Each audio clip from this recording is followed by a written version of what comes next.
Hello, everybody. Welcome to the Buckeye Weekly Podcast. I'm Tony Gerdeman, here as always with Tom Orr. Tom, how's it going? Tony, it is time to make some very firm and final projections about a player we have literally never seen play in person. I'm sure this is going to go great. Tom, you always say we, but when we do these expectation shows on the new players coming in, you never throw out any numbers. I throw out the numbers and you just go, I bet you're not 100% accurate, and way to go out on a limb there, Tom. But yes, using the royal we or I don't know, but I'll have the numbers. I'll let everybody know what the numbers are later on. But let's talk about what we expect to see from Kyle Parker, the LSU transfer, fourth-year junior, somebody who redshirted as a true freshman and then started two of the first four games as a redshirt freshman, including the season opener before he got injured and lost for the season.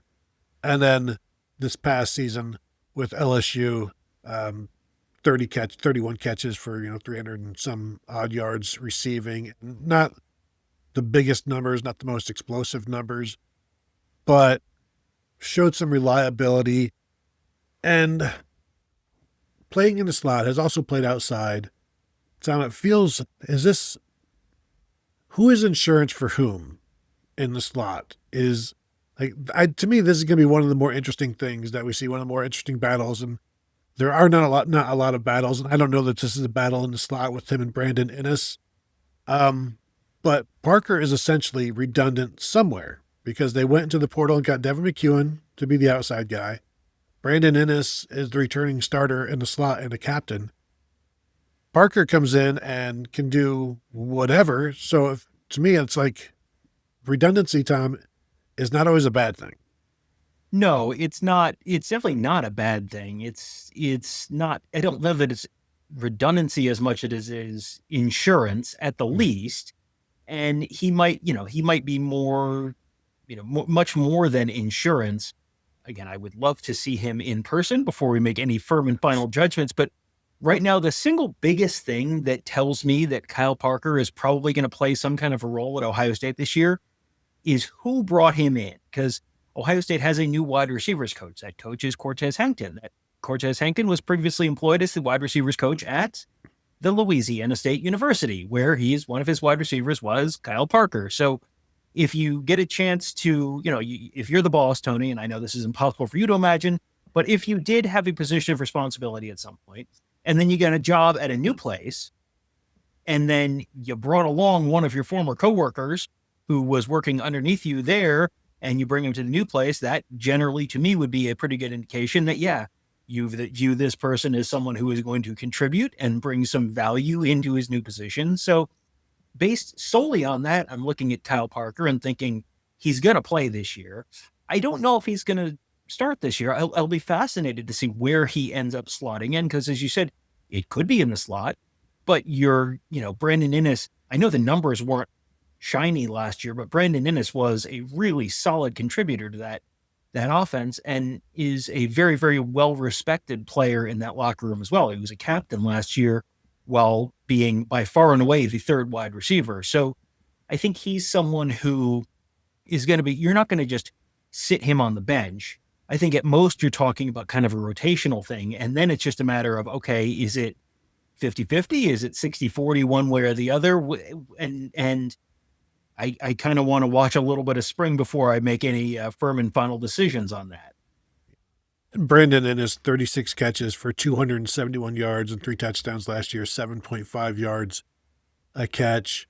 Kyle Parker, 31 catches for 333 yards or 330 yards last year, 10.6 yards per catch with 4 touchdowns, 5 starts in the 13 games for him last year. Looks like you've got a more explosive slot guy in Parker, but averaging 10.6 yards per catch, you're only conceivably more explosive than Brandon Inniss. And you need more out of that position than what they got last year and what Parker has given LSU to this point. I think it's fair to throw in some questioning of quarterback Julian Sayin and what he's seen out of the slot, or how well he has seen the Brandon Ennis over his first year. And I'm sure that's the lesson learned, and that'll be something that they can go back to. And it'll have to be, because you can't continue to get 271 yards out of the slot last year, 330 yards out of the slot for LSU. Like, even 600 yards together out of the slot is not what this Ohio State offense has become known for. That's always been generally the number one receiver position since Urban Meyer took over. And it's rare when that wasn't. It would be like Michael Thomas, or Garrett Wilson, or Marvin Harrison Jr., or Jeremiah Smith, when it was somebody other than that slot receiver. And so I feel like together there's going to be bigger plays. They've got a better idea of how to use them together, or use each one of them, I'd say, in the offense, because Julian Sayin will be a year older. So I feel like you won't just see him, Kyle Parker, in the slot. And we didn't just see Brandon Ennis in the slot. So what we'll see is a rotation of at least 4 receivers, joining Jeremiah Smith and Devin McEwen from UTSA. Maybe it's more than that. It should be more than that. They would like to make it more than that, and we'll see if that happens. But overall, I feel like this is definitely a step up. It's added to the position. It's not yet reached. The room has not yet reached where it was last year after having Carnell Tate, but the slot position has at least risen.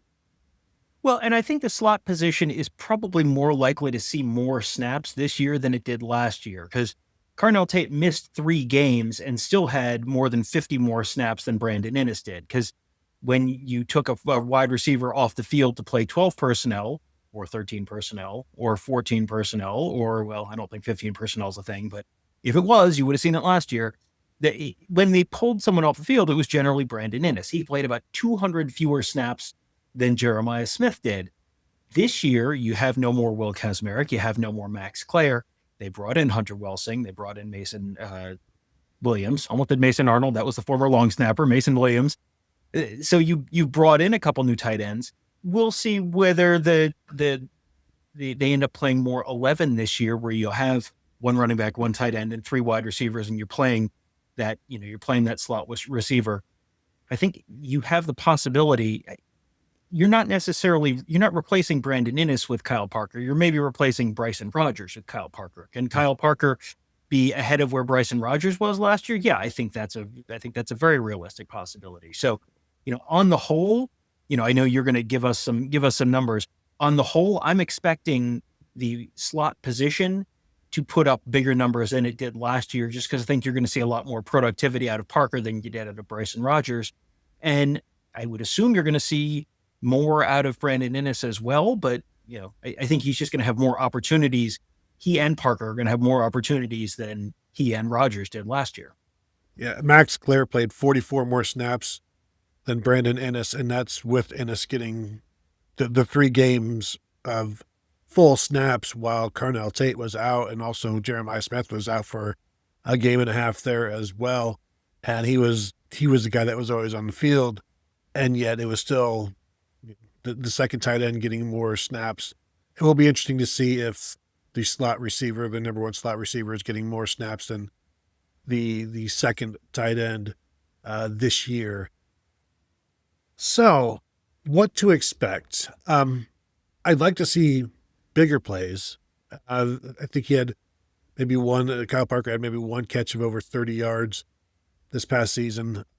That's not enough. A lot of that depends on the quarterback, the offensive line, the play call, the progression. I understand all of that. I would like to see more explosion out of him. I don't know that we will, but in terms of, what numbers to expect. And he's coming off of a season of 31 catches for 330 yards. Is 31 catches? Do you think he gets 31 catches this year? It's funny. You were rattling off those numbers, and I was thinking, yeah, that's probably not a bad baseline. We'll see, but I think those are realistic numbers where he very well might exceed it, and we'll see. And we may be three practices into spring ball, and we'll go, oh my goodness, this guy's a revelation, or oh my goodness, Brandon Innes has taken a big step forward, and I don't know where he's going to fit or whatever. But I think in terms of reasonable expectations for Kyle Parker this season, those numbers from last year are probably a pretty decent starting spot. 30-something catches, 300 and something yards, and a solid role in the offense where you're not the number one receiver. I think, if I'm expecting a transfer receiver to put up big numbers this year, I'm going to guess that it's Devin McEwen, the Z receiver out of UTSA. I think I'm expecting bigger production out of him, but I think Kyle Parker's absolutely going to have a role. And I think those numbers are a pretty decent baseline for where you can at least sort of start the bidding. Okay, well, here you go. Get out your chisel and your stone. This year, I have seen into the future. Kyle Parker, 34 catches, 385 yards, and 5 touchdowns, which just happens to match his career numbers. So it feels a little bit like cheating. He's going to double his career numbers this year. I don't know. I feel like that's a little bit high, but again, let's see what he looks like in practice, and then we will revisit this in the summer. Don't you worry. So there you go. There's some thoughts on what to expect from one of Ohio State's newest wide receivers. If you're watching on YouTube, go ahead and hit that thumbs up. If you've not yet subscribed to the channel, do so. Hit that bell to be notified. 5-star rating and review is always appreciated on the audio side of things as well. And as you know, you can continue to find us at BuckeyeHuddle.com, where we're talking about all of these things, including many other things. Tom, I recently just threw a thread up there asking about the top 10 pass catches, or top 10 Ohio State throws of all time, because I wanted to know do you think the Evan Spencer to Michael Thomas throw is a top 10 throw in Ohio State football history?